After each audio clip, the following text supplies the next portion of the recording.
Kalian nggak punya power, saya lebih punya power. Nah, memang itu basic dari bully tapi terstruktur.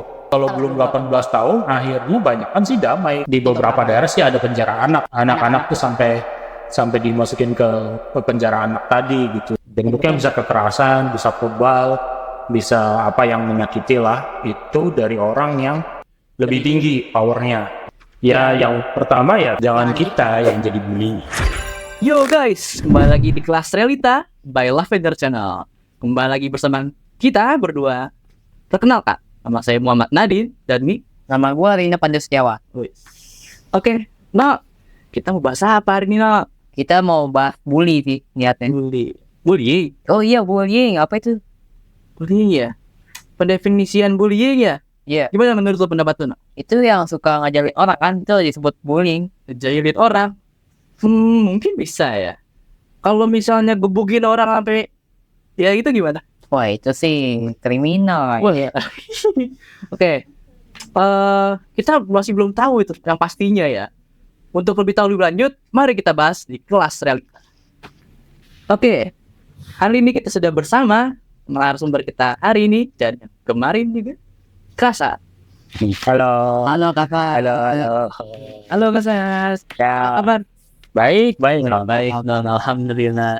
Oh iya Kak, kali ini kita mau bahas temanya atau topik kita kali ini adalah pembulian atau bullying.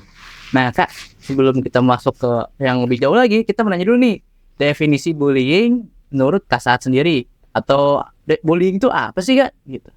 Sebenarnya definisinya udah pernah ada yang ngeluarin dari PBB tuh, UNICEF ya, kalau nggak salah.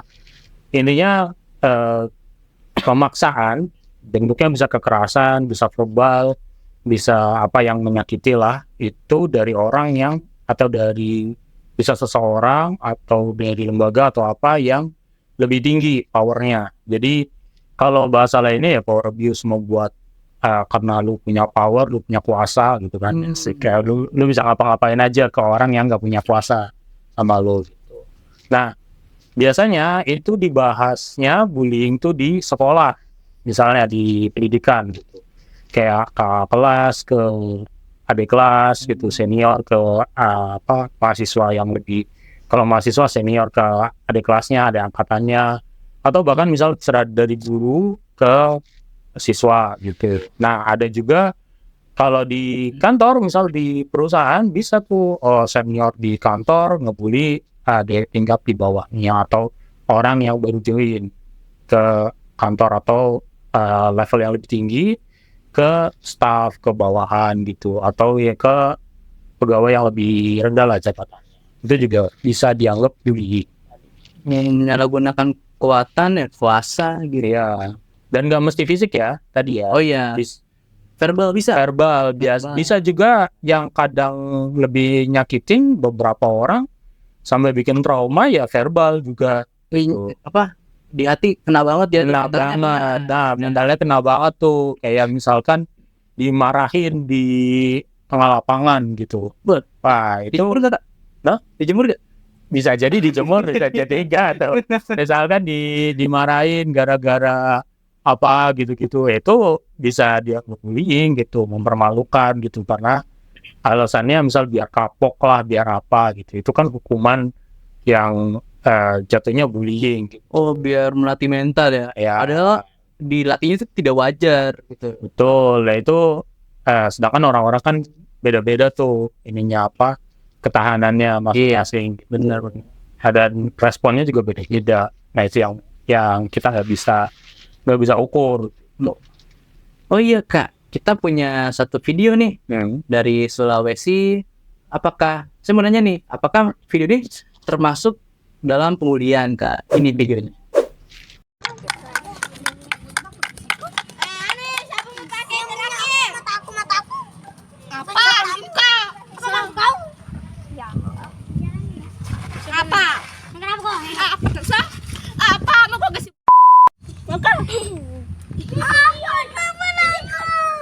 Kepalanya na ya. Na ya. Oke, ini Kak, dari videonya nih. Gimana Kak pendapat Kakak dari video itu? Apakah itu termasuk pembulian atau gimana Kak? Nah, ini di situ udah judulnya bullying ya, gitu. Dari misal dari tadi kayaknya dari kantor berita gitulah ya. Nah, kelihatannya itu kayak sesama anak sekolah nih, SD gitu. Nah, terus tiba-tiba salah satunya melakukan kekerasan. Nah, itu bisa dilihat tuh kalau misalkan kalau dilihat dari situasinya, kok nggak ada anak-anak lain yang ngebela nih, ngebantu si yang jadi korban ini gitu. Atau nggak kelihatan, misal at least secara fisik lah, kayak jangan di ini, jangan apa gitu. Nah, kalau kayak gitu itu bisa dianggap bullying juga, bisa jadi karena apa? Iya. Karena misalkan kenapa mereka nggak berani marahin yang melakukan kekerasan gitu, misalkan.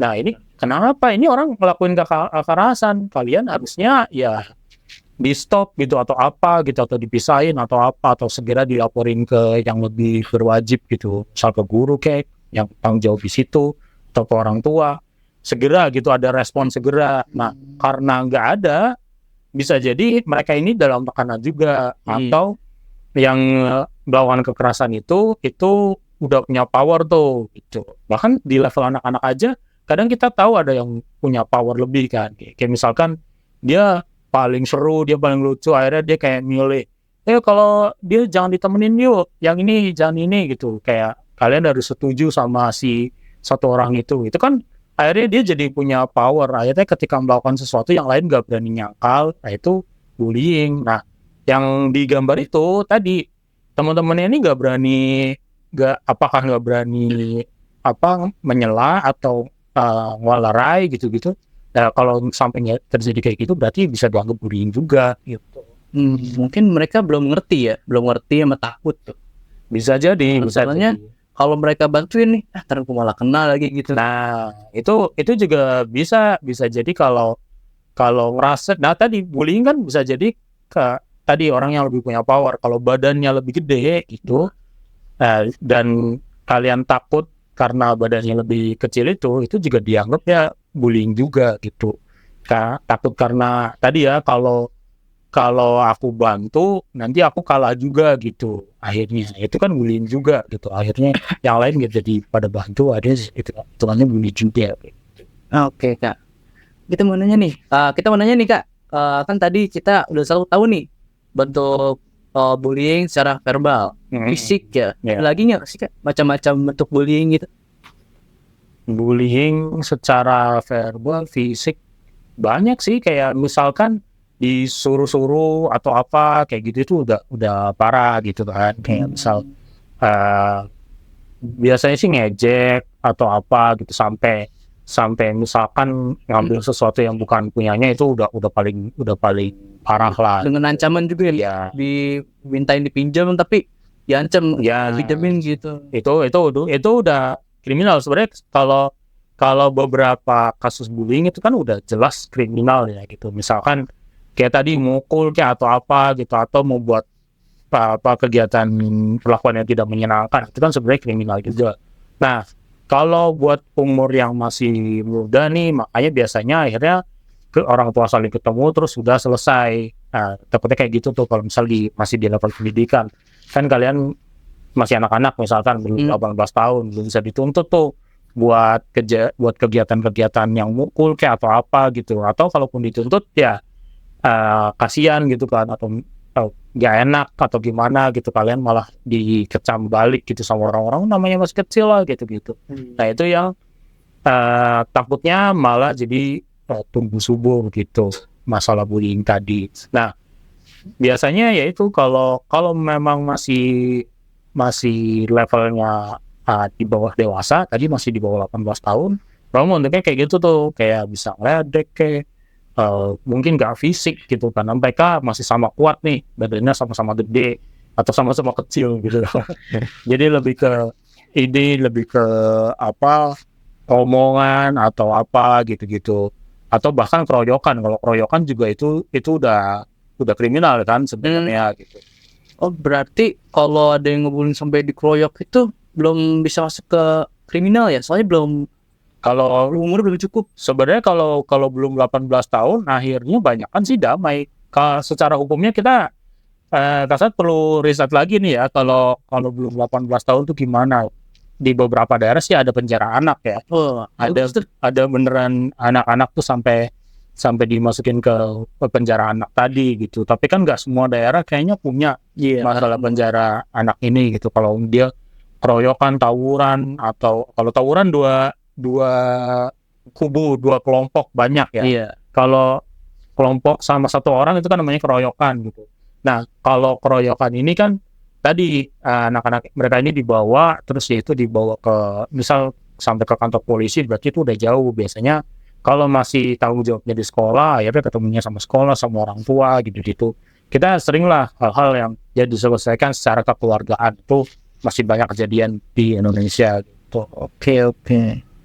Terima kasih ya tadi sudah menjelaskannya dengan baik. Sekarang saya mau nanya lagi nih Kak. Kita kan masih di masa-masanya penerimaan mahasiswa baru.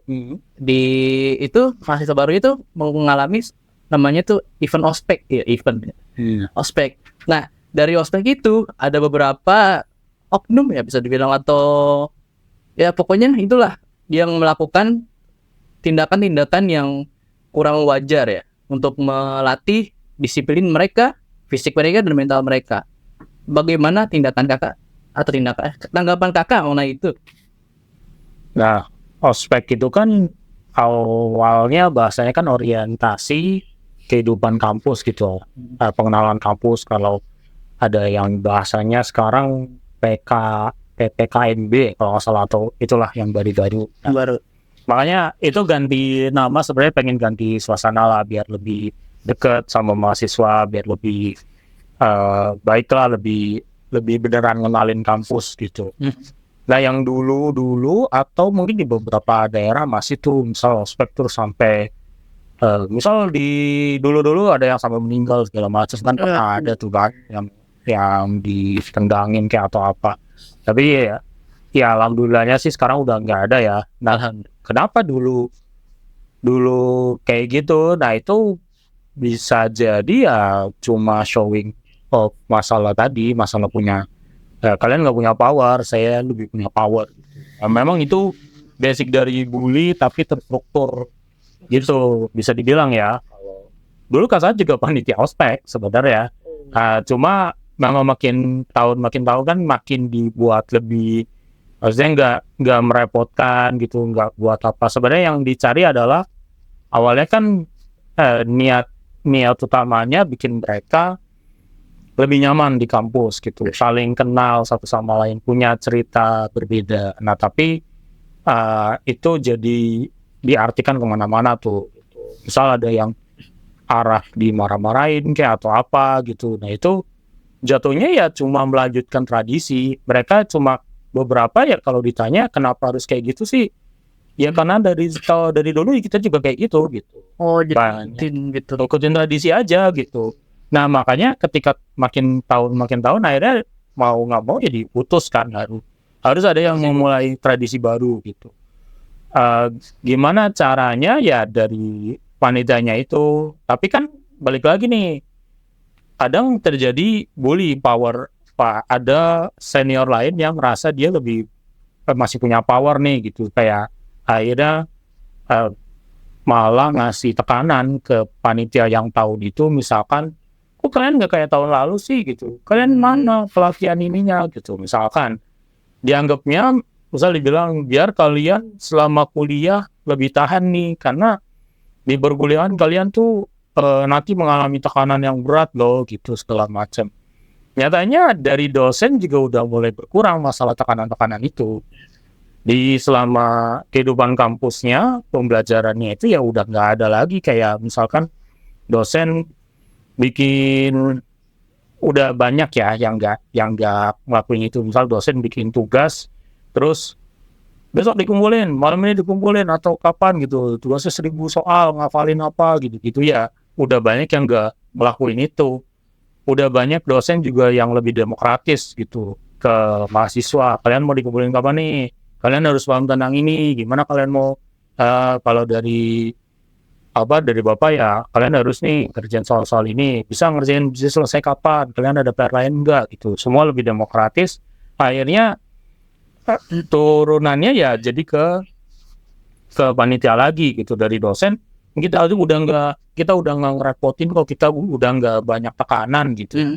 Ya udah, kalian nggak usah bikin ospek yang terlalu menekan biar kalian tuh lebih kuat mentalnya gini gitu. Segala macam ada ya mulai berkurang.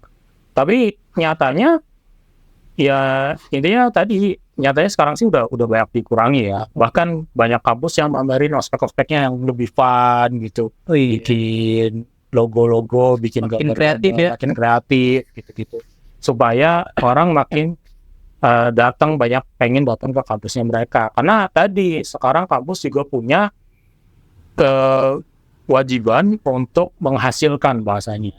Karena dia PTNBH, Perguruan Tinggi Negeri Berbadan Hukum. Mereka harus menghasilkan untung, jadi nanti jadi pemasukan ke negara. Nah, kalau PTN harus kayak gitu, mau nggak mau PTN harus asik, harus bisa mengambil lebih banyak mahasiswa gitu. Kalian yang takut kuliah karena nanti dibully senior atau apa, nah dari atas sudah ngasih instruksi tuh, jangan sampai kita bikin kayak gini lagi. Kita butuh lebih banyak mahasiswa, kita butuh lingkungan yang lebih kondusif supaya orang-orang mau nggak takut masuk kuliah ke sini gitu. Kayak dibilang kuliah tuh berat di sana, nanti susah lulus lah, nanti apa gitu. Akhirnya mulai tersisihkan, makin banyak mahasiswa yang ikut. Kayaknya itu yang bikin ya sekarang ospek, dan kesadaran juga tadi ya, dan kesadaran bahwa ospek kayak gitu nggak penting gitu, yang untuk meningkatkan mental segala macam gitu, itu nggak seperlu itu seharusnya gitu. Dan kesadaran bahwa itu misal menimbulkan trauma buat banyak orang gitu, apalagi sampai jatuh korban jiwa. Orang baru pada heboh kalau ada orang meninggalnya sih, padahal orang hidup dengan traumanya itu juga itu lebih bermasalah sebenarnya, sama ada masalahnya gitu, sama berbahayanya orang yang punya hidup tapi punya trauma, sama ya tadi kalau orang kelihatannya orangnya ada padahal dia punya traumanya itu. Oh iya Kak, tadi kan ada kayak ngebully gitu ya. Itu kenapa sih mereka bisa ngebully orang? Padahal kan enak ya kalau temenan gitu. Padahal ngebully kan. Nah, itu gimana ya? Kenapa ada orang yang suka ngebully? Iya, suka bully gitu loh. Nah, itu banyak alasannya tuh gitu. Nih, kenapa orang suka mau melakukan kekerasan ke orang lain? Jatuhnya berarti kan dia empatinya ada nggak, simpatinya ada nggak gitu kan? Kayak kamu masih nyuruh orang jalan jongkok gitu misalkan, atau masih malu-maluin orang di depan umum gitu. Kenapa gitu? Apa yang ada di dalam otaknya gitu kan? Sampai apakah dia ngerasain kenikmatan di situ? Nah, itu kan berarti psikopat ya bahasanya ya. Kalau kamu seneng ngelihat orang susah, apalagi tersiksa, itu berarti udah masuknya psikopat gitu. Nah, itu kan bahaya gitu. Orang-orang itu ya perlu menyadari diri bahwa ada yang bermasalah sama dirinya dia gitu. Harus dicek kejiwaannya. Apakah ada, kalau dokter jiwa sekarang tuh lagi banyak ngomongin apakah ada inner child-nya gitu, ke trauma masa lalunya dia yang membuat dia jadi kayak evil di depan orang, jadi kayak iblis tadi, jadi kayak orang yang punya power terus bisa melakukan hal apapun gitu. Apakah karena di rumahnya dikekang kayak atau apa gitu yang membuat dia bisa seenaknya tadi di depan orang-orang yang dia tahu powernya tuh lebih rendah. Nah, itu memang seharusnya ya dicek dari kejiwaannya tadi itu. Karena sebenarnya buat banyak orang ya gimana ya, dia akan merasa ini gak benar nih gitu. Kalau dia masih punya empati simpatinya gitu. Nah, itu dia nggak benar. Kecuali tadi misal dia didoktrin nih. Nah, bisa jadi tuh didoktrin tuh kayak dicuci otaknya bahwa yang kalian lakuin ini udah benar, kalian harus kayak gitu. Berarti kan ada power yang lebih besar lagi. Berarti mungkin aja dia ngelakuin hal itu karena tadi tuntutan sama power yang lebih besar lagi. Itu lebih berbahaya lagi. Dikendalikan gitu ya. Dikendalikan lagi. Kayak mereka kenapa harus sampai marah-marah bikin ini tersiksa gitu-gitu, karena dari atasnya lagi nih, dari ada orang yang punya power lagi gitu. Jadi dia ngebully yang di tengah ini, yang tengah ini ada ngebully ke bawah. Memang yang paling kasihan yang ke bawah, yang paling bawah ini kan.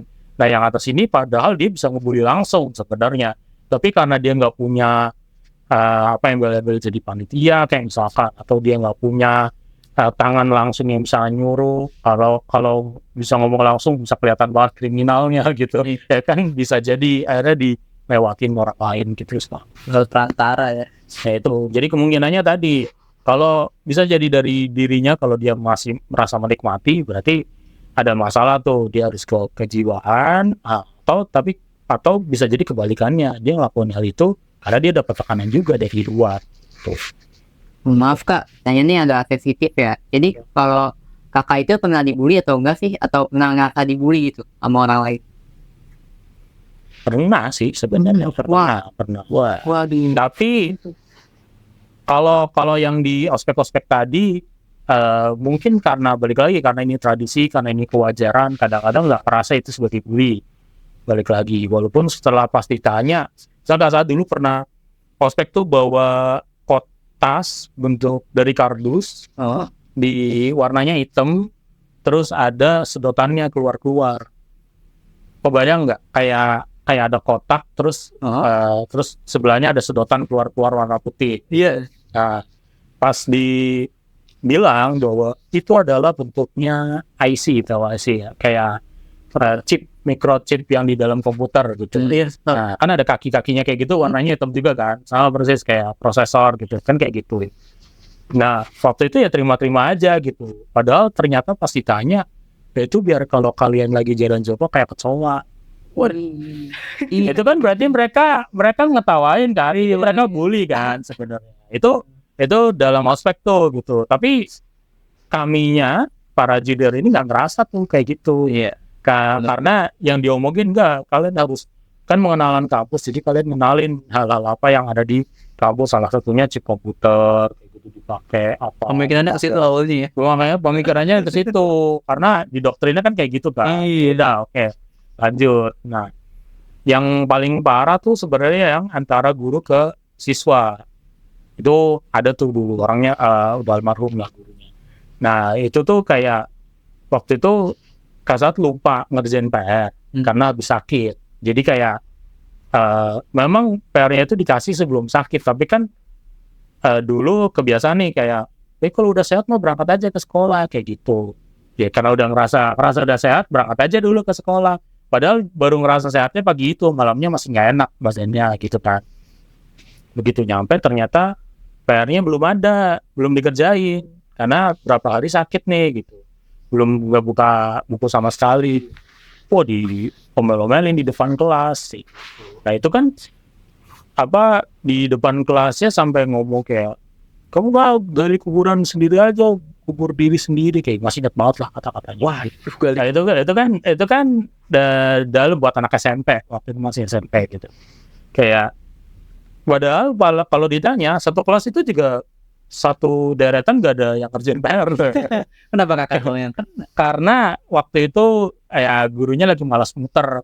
Nah, kakak lagi paling depan duduknya, ditanya lagi nggak punya. Itu kan kayak bunuh diri memang. Lo ngapain duduk paling depan tapi nggak ngerjain PR? Orang namanya lupa gitu kan. Kalau hari itu ada PR kayak gitu. Udahlah itu bully yang berasa lah. Waktu itu traumanya masih ada sebenarnya, ketemu guru itu tuh sampai malas ngeliat gitu. Sampai nggak mau, ya deg-degan mulu kalau tiap dia datang gitu. Ya, tiap kelasnya dia ini jadi deg-degan terus, nggak menikmati belajar gitu. Apalagi menikmati ya, belajar aja enggak kayaknya, jadi lebih deg-degan, lebih banyak. Yang penting gue gak ngelakuin masalah gitu, lay low aja nggak kelihatan gitu. Ya itu kan, ya itu pas gede ya tahu bahwa itu sebenarnya bully, tapi oleh guru ke siswa. Itu kejadian juga ada. Kak, kalau misalnya kita ngeliat ada orang yang dibully tuh, sikap kita gimana enaknya? Apakah diem gitu atau manggil teman? Bagusnya sikap kita. Iya. Gimana tuh kak? Gimana ya? Harusnya kalian ya jadi yang ngebela si yang dibully itu. Korbannya ya? Iya, si korban gitu. Tapi dengan satu syarat, kalian bukan bulinya ya. Apa bulinya ya? Ya. Atau kebalik, kalian bukan ada di lingkaran si bully.